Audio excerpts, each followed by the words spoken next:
Hey guys, it's Josh, and welcome to another episode of The Grave, the podcast where I talk to friends, family, and even strangers about their paranormal experiences. Today, I'm going to be talking with one of my good friends, Kyle Trobman. He's here with me right now. But first, I was on my way to Kyle's apartment, and my Uber driver kind of asked what I was doing tonight, and I mentioned that I was going to record a podcast. He asked what it was about, and I said it was about ghosts.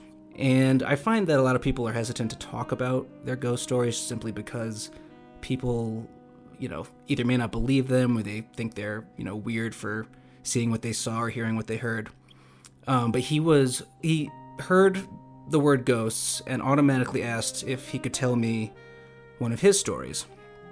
So before I jump into Kyle and all his ghostly tales, I'm going to discuss with you my Uber driver story.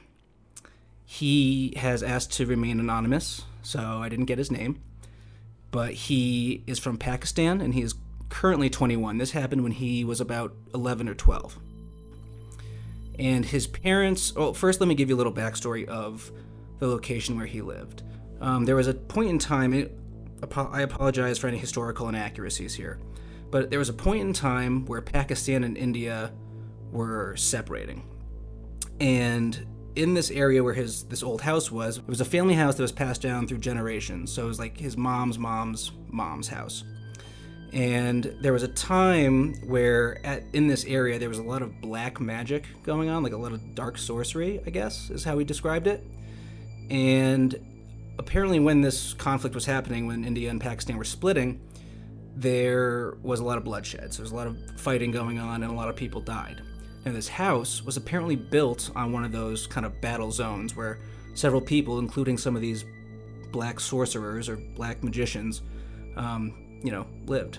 And so fast forward, however many years, he's 11 or 12, and he said English was kind of broken, but from what I gathered, he went to a friend's house in the neighborhood, and he couldn't remember, or he couldn't depict to me what happened. He said he couldn't tell me what happened at his friend's house, and I asked him if he was possessed. And he said, I don't know how I would have been, but I honestly just don't remember what happened. So he said he felt really weird. His friends were like, you gotta go home, you're being really strange. So his friends brought him home. He went into his bedroom and laid down on the foot of his bed. And he said he was just he felt super exhausted. And the atmosphere in the room kind of changed, and he said he looked to where his pillows were at the top of his bed. And sitting at the top of his bed was this big, fat woman. He said she took up the entire bed. She was like this kind of octopus. He said she was almost like tentacular, like she almost had like these tentacles, and her face, he said, was horribly disfigured, like just completely terrifyingly disfigured, like something, he to this day, he was telling me the story and he held up his hand and it was shaking. And so he said he screamed, which any normal person would do at seeing this. And his parents ran in, obviously, but they were like, what's going on? And he was like, there's a ghost. And he pointed to her. She was still there when his parents ran in. And he was like, it's right there. She's right there. And his parents were like, there's nothing there. You're like, you sound insane. And he was like, it's a ghost. I'm telling you, it's right there. And his parents were like, okay, something's clearly wrong with our child. So they ran him out of the room. She was, as they took him out, he looked back. She was still sitting on his bed, but they took him into the other room and they just started praying over him. Like his entire family was there, and they just started praying over him. And eventually he calmed down, and they brought him back to his room just to put him to sleep. And fortunately she was gone. And they still didn't believe that he saw anything. They just thought he was having a fit, and they were a religious family, so prayer healed him at that point. And he said after that, whenever he was alone, it was never when he was with people, but whenever he was alone, doors would shut, or he would hear footsteps, and other weird things would happen just when he was alone, though, not when anyone else was around. And he's 21 now, like I said, and he goes back once or twice a year, but he never goes back to that house. His parents have another house, and he said he never goes back to that house, and he would especially never go back alone, given his encounters and kind of other creepy things that happened. We kind of ran out of time because he dropped me off, but he was very insightful and very candid about his experience. So I wanted to lead with that because it was just a cool thing to happen in an Uber ride that I expected to not have much conversation in. But that's my Uber driver story. And I am now going to turn it over to Kyle, whom just briefly, again, I know through, we were co-workers, grew to be good friends, have shared many drinks in the past and present. And he's a very good guy, and he's going to share some stories that he has had and also some members of his family. So without further ado, Kyle. It's creepy how we just don't know where our houses or buildings are built on. Like that Uber driver story. Yeah. I feel like a lot of stories they start from like, oh, I found out my house was built on a farm, and I'm seeing a farmer, or I'm hearing like these weird noises. For everyone listening, I think it's important to tell you a little fun fact about me. I hate scary things. I'm terrified of it all. So with that said, one of the craziest stories I have, I think, would be I was working up in upstate New York, Hudson, New York, and I was staying in a hotel, and the hotel just had weird vibes. Like this street it's a small town main street. There was like a few restaurants and shops that looked like they were open, but nothing was ever open. There was no rhyme or reason to it. There was really shady things happening in the alleyways right off the main street. And our hotel wasn't like a normal hotel. It was just... And what time of year was this? It was the fall. It was, I think, October, a couple years ago. Halloween time. Okay. September, October. I just got the chills. And so this hotel, I can't remember the name of it, but it was on the main street, but it was just rooms on one floor. You know, I guess more like a motel setup. But they were hiding themselves through this, like, oh, you know, really nice pillows and a nice bed and wooden floors. It was terrifying, and I just had weird vibes. Sometimes you just get weird vibes. And a coworker was staying down the main strip, in an Airbnb. All of these shops had apartments above them, and most of them were Airbnb where people just lived there, which I don't know why people would live there. And my coworker was going away for the weekend, and I had a friend visiting. So my coworker said, if you want to use the Airbnb, since there's more bedrooms, there's a kitchen, there's laundry. She said, please, you know, take advantage of it. So we did. And so it was our one day off. We were exploring around upstate. It was the fall. I think we went to a county fair, and you know, we're all in good spirits. We get back to the house, and there was a deck. So the way that the apartment was set up is you walk by the storefront door, and there's another door behind it, and you have to put in a pad code. You put the code in, and which I always thought was weird that there was no like way to like really lock. It's just a code. And then you have to walk up 2 flights of wooden stairs, and there's no door at the top. It's just open. And so you get up there, and when you get upstairs, when you look, it's kind of like a railroad apartment almost. So when you look to the left, you're in the living room / kitchen, and then there's another bedroom that was locked, assuming it was for storage or something. And then there's a door to a deck, an outdoor deck. And then when you look to the right, there was a long hallway with a bedroom on the left, laundry on the right, and 2 bedrooms further down the hallway in the back. And so when we walk in, we put our stuff in one of the bedrooms that was in the back, all the way to the right, and we put ourselves some beverages and sat out on the deck, and we were just hanging out. And the way that the deck was set up is there's a long table, and we set up 2 chairs where one had the back. If you were sitting in the one chair, you had your back to the door, and the other chair where I was sitting, I could see the door out of my left, Like out of the corner of your eye? Yeah. And my friend's talking to me, and we're talking whatever, and I really don't remember what happened in like this minute of time, but my friend was like, have you heard anything I just said? And I was like, what? And then I realized that I'm so focused on staring at the door, and I was like, I'm sorry, I feel like something keeps catching my eye inside. And I was like, what? You're being weird. And I was like, no, I swear to God that there's something, like, I don't know why I keep staring that way. And so, maybe 10, 15 minutes pass, and I saw something again. And it was more of like a shadow walking towards the back, as if I felt like somebody was there. And my friend was like, "You're being an idiot." And sometimes I agree, because I get so scared. I spook myself, and I think that I'm surrounded by all these ghosts. And so we switch seats. And another 10 minutes probably goes by. I look at my friend and I'm like, "You're doing it too." I realized that my friend was staring inside, and we both were seeing something, and now we're both spooking ourselves. And so, as if we should have stayed outside because we're scared of what's inside, instead we locked up everything outside and went inside and sat in the living room. And we're sitting there, and all of a sudden you just hear, we're like, "What the is happening?" And we start walking down the hallway to see like where the noise was coming from. The washer and dryer turned on, and we turned it off and looked inside. There was nothing in them. And it was going. It was like full blast cycle, 30 minutes left, as if it like really just turned on. We were like, "What?" So we turned it off and stopped and just tried to laugh it off. And then we were like, "All right, we should just lock ourselves in a room and just try to go to sleep. We're just gonna try and let this all go. Maybe it was an electrical thing, who knows?" So we're in one of the rooms. It was like a room for kids, 2 twin beds. It was very childish the way it was set up, but also comforting for some reason. And so, but it was also the room closest to the stairs if we had to leave. Escape plan?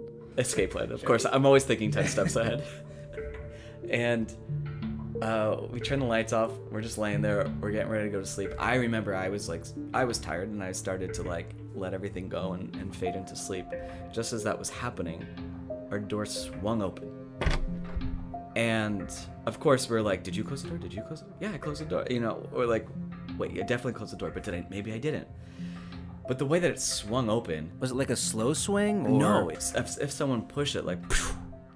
it wasn't a creak. It wasn't a scary creak. It just swung open. And so we both laid there, and we're like, okay. And so I don't know what we were thinking, but we're like, "Well, can't be in this room." So we move to another room. We go to the room furthest away from the stairs, all the way in the back corner, which had its own bathroom. At the very least, we have a bathroom inside.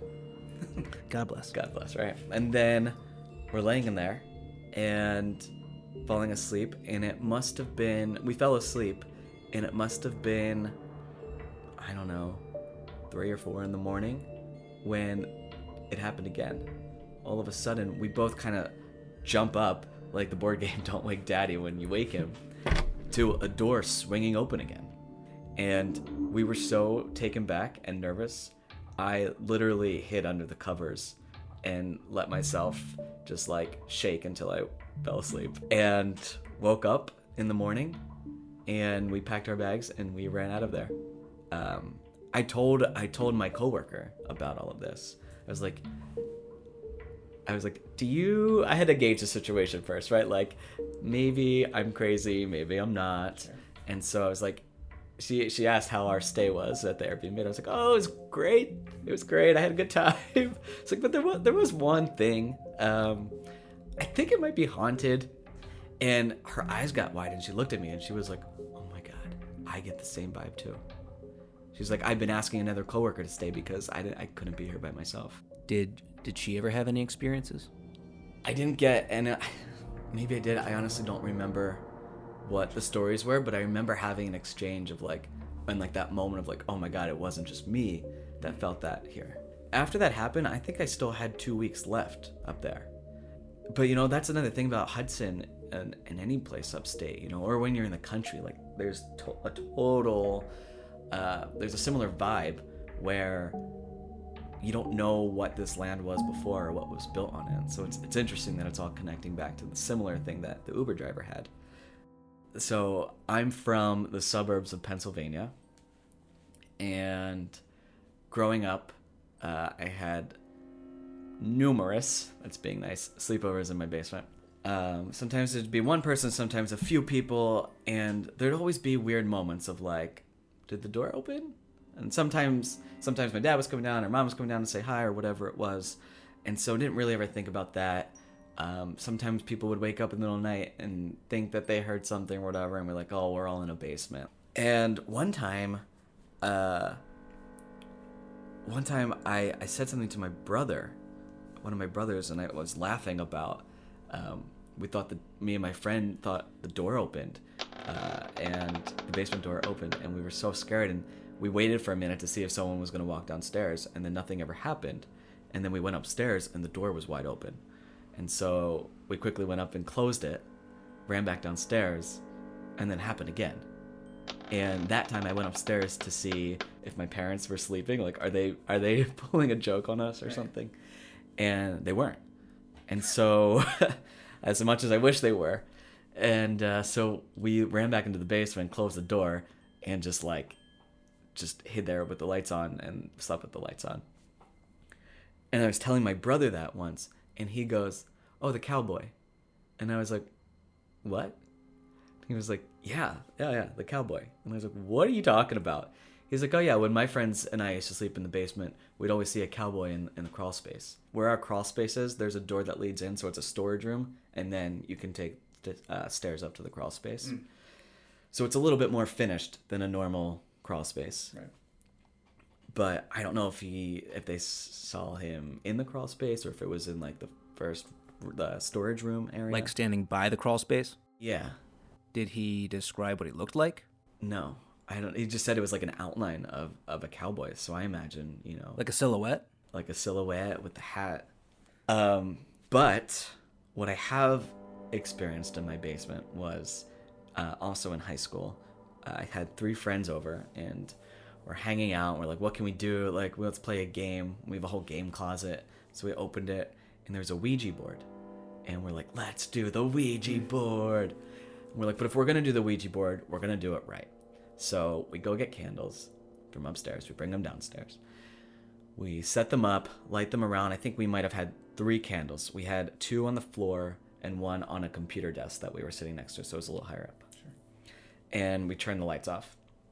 And we're sitting there, and nobody was really like into it or like believed into it. We were all just like this, to us at the time, I was like, this is a game. This will be fun. We'll spook each other. And so, you put your hands on, you wait, you say hello and everything.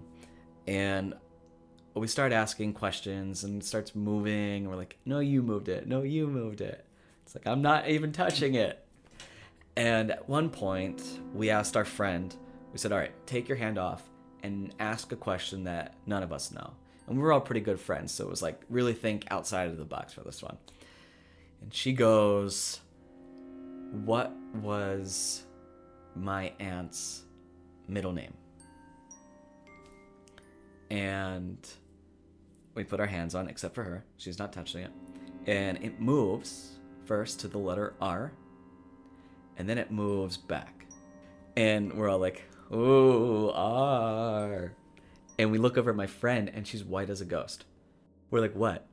She was like, my aunt would never tell anyone, nor is it on any documents, what her middle name is.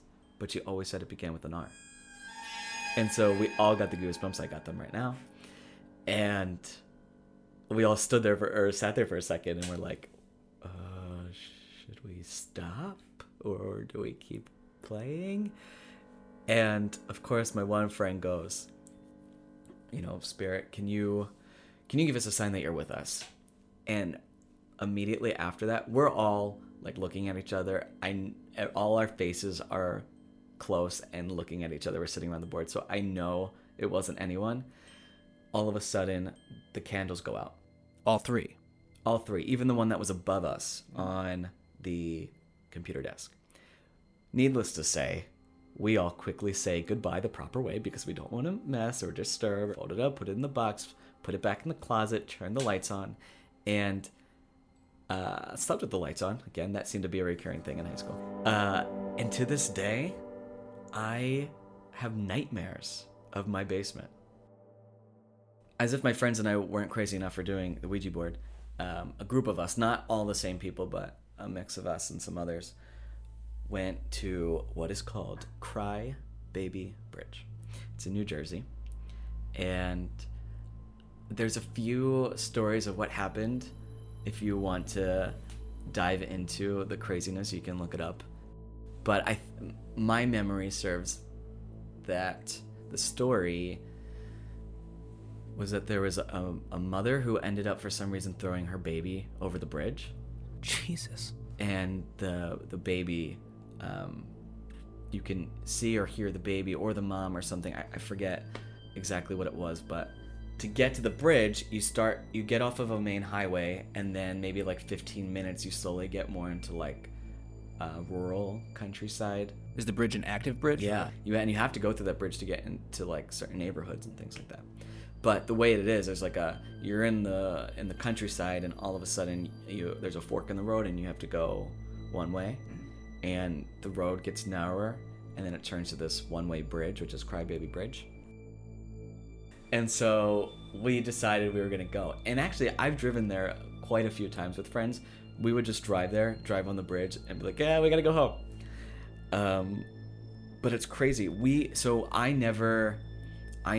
stopped there before, and we walked around, and there's a whole thing is like, if you're supposed to get out of the car and put your keys on the front hood. There's like a ritual you're supposed to do or something like that? Yeah, there's like certain things that you're supposed to do to like summon them or something like that. But the craziest story I've ever heard about Crybaby Bridge, I personally never saw anything myself, but a friend of mine went to Crybaby Bridge once with a group of friends. And it was a thing to do back when you're living at home. It's like you find these crazy spots or scary spots, and you go and see what it's all about. And so my friend went with some other friends of hers, and while they're there, there's a lady there. And the lady, it's an older lady, and she's just like looking over the bridge, and they're like, whoa, is this a real person, or are we seeing the ghost? Did we not have to do anything? Is like, she just here? Turns out the lady is someone that's fascinated by the dead and connecting with ghosts and things like that, not in a harmful way or anything like that, and was actually there to record. She was recording herself telling... Like an EVP session? Exactly. And so she invited my friend and the rest of the group to sit around in a circle. And so they're sitting there a little off of the bridge. So they're sitting in a circle, and she's like, I'm gonna record. If everyone can go around in a circle and ask a question, just wait maybe 10 seconds in between before the next person asks a question. So they'd go around, they ask questions, and they played it back. They're listening and laughing. No one's hearing anything. They just hear their questions, and then 10 seconds of silence. So it gets to my friend's question when they're listening to the recording, and you hear my friend ask the question, and then there's maybe 5 seconds of nothing, and then all of a sudden you hear something. You hear a muffled voice, and they played it over and over and over again, trying to make it out, and they realized it was a voice saying, "Shiny, shiny." And they're like, "What? Shiny? What is that? What did you hear that? Did you hear that? Is that really what they're saying?" And it took them a second, but they realized at the time my friend had 9 piercings on both of her ears, and they were super reflective. And so because of where they were, and when cars would go by, they'd keep shining. And I don't know, maybe that's a stretch, but they all got very spooked. Was it like a child's voice? It was a child's voice. Wow. So they all were like, well, this is weird. Okay. But they stuck with it, and they did it some more. And then this lady said, I'm actually going next to an abandoned high school. Do you want to go with? And they were like, no, thank you. But it was nice meeting you. They got in their car, and they left. Flash forward to my friend telling me the story, and years go by. My friends and I were just trying to figure something out to do for the night. And we're like, oh, we should really go to that abandoned high school that so-and-so told us about. And I was like, hell no. I am not going there at like 10 p.m. It's pitch black. I'm never going to make it out alive. But I will go in the daylight. They're like, all right, let's go tomorrow. So, oh wait, no. There's more to that. We did attempt to go. This is the best. So they did finally convince me to go. And we get there. We drive up there. And you have to park a little further away because it's blocked off. You're not supposed to go to this high school. Right. We went up there and we get to the front of it and we were like, some people started walking and I stood there. They're like, Kyle, you coming? And I was like, I like froze and I just started shaking my head. They're like, what are you doing? I was like, I think I'm having a panic attack and I can't go. They're like, what? They're like, there's so many of us, like everything's fine. And I was like sweating, I'm pacing, my heart's racing. I was like, I gotta go to the car. I'm going to the car. And I sat in the car. I just couldn't fathom being there in that moment, knowing that I was probably gonna be haunted by something and something was gonna happen. And I called abort and I aborted. And so no one ended up actually going and we got in the car and left. Flash forward again to a time where I was up in the area where this was all going down with just a friend. One friend, him and I were driving around and we were going by that area and I was like, oh, I think we're really close to like a haunted school. And he was like, do you want to go? And I was like, no. And he's like, but it's light out. Like, it's going to be fine. And I was like, yeah, but like, I don't have a good feeling about this. And somehow I got convinced. And so we go. We're walking around. It truly is an abandoned school. Like, you walk up there, you know, it's as if like homeless people might have been there. There's graffiti everywhere. You know, there are signs of like humans physically had been there. Sure. And we get there, the school burned down in a fire. And so we're walking around and I was so proud of myself for getting to that point in my life that I called one of my friends that tried to get me to go the first time at night. And I was on the phone and I was like, I just was so excited that I wasn't leaving room for my friend to talk. I was like, you'll never believe where I am. I'm literally inside the school. I'm walking around. I might go upstairs. I don't know. Like, I feel like a new person. This is so exciting. Everything's fine. It is cool though. Blah, blah, blah, blah, blah. Going on and on. And then I couldn't hear anything. So I was like, hello? Did I lose you? All right. Well, I just wanted you to know I'm here. And I hung up. Fully out of my own conversation with myself. And so time goes on. We're walking around, whatever. When you walk in, there's a chalkboard, old school green chalkboard up on the wall. And it was blank, but it was it looked like people had drawn up before and erased it. It had like those erase marks. But so that's what it looked like. There wasn't any like noticeable writing on it. And so we're walking around, whatever. Maybe a few minutes passes. And we're like, let's just walk around the perimeter and get out of here. And so we turn around and go back out once you walk past the chalkboard. The chalkboard was covered with writing. None of it made sense. It was like, I guess child scribbles is the best way to put it. It was like, I don't know, maybe it was shapes. It's hard to describe. It was like boxes, right? Like if someone drew like a rectangle and circles and things like that, but not in the proportion that we're used to seeing. You know? So it was kind of more geometric patterns? Geometric, that's a good word to use. It was a little more geometric stuff, but not like, you know, if I were to say a square, it didn't look like a regular square. You know, one edge, one corner might have been curved a little bit, one line might have been bent in some way, and it was as if someone just took a piece of chalk and just started like, it was as if an artist just started splattering paint, but with chalk. We looked at each other and were like, did you see that when you walked in? No. Did you? No. It's time to go. And so we walk around the perimeter and we get out of there. Cut back to my friend that I called. So I call my friend back and I was like, why weren't you answering? Like, did you get my, like, were you listening? I was like, I'm sorry, I had to go. Like, I couldn't hear you, and I was 2 a.m. I was excited. And my friend was like, I answered your call, and all I heard was muffled static. and I heard you in like as if you were like saying you needed help. Like your voice was just saying, Like a high-pitched voice. She's like, I couldn't make it out, but I thought you were like screaming or something, like a very faint yelp. like you were in trouble. Yeah. And oh god, I got the goosebumps again. And I was like, wait, what? And she was like, yeah, I didn't. That's all I heard. She's like, where were you? And I was like, well, you're never gonna believe it. I was like, I went to that high school. And she was just like, no way. She's like, I'm glad we didn't go. And I was like, well, I wish I wouldn't have gone either. And for all of you listening, I also have never gone back to this location. Well, those were Kyle's tales. I hope you all enjoyed them. I know I did. And he clearly has a lot of experience with this stuff, whether he wants to or not.